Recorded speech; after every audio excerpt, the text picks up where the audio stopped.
నడుము కట్టుకొని, చెప్పులు వేసుకొని, కర్ర పట్టుకొని త్వరపడతా తినండి. ఒక్క ఇంటిలో తినండి. బయటికి పట్టుకెళ్ళకుండా, పార్సిల్ చేయకుండా తినండి. నెక్స్ట్, ఆయన మరణాన్ని ప్రకటించడానికి చేయండి. ఆయన రాకడికి సిద్ధపడుతూ చేయండి. యోగ్యంగా చేయండి. ఏమిటో యోగ్యత?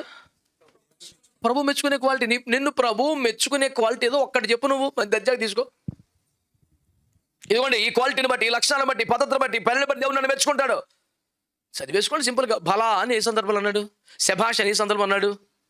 దేవుడు ఎప్పుడు మెచ్చుకున్నాడు? అనుకో బుర్ర భద్రపడేసుకో. తేట ఉంది బైబిల్లో. ఎవరిని మెచ్చుకున్నాడు యేసు ప్రభు? ₹1,00,00,000 ఈక్వేషన్ చెప్తాను. మినిమం ₹1,00,00,000. లోకస్వాత 17. యజమాని తన దాసుని పిలిచి పొలానికి వెళ్ళి ఈ పని చేయమని చెప్తాడు.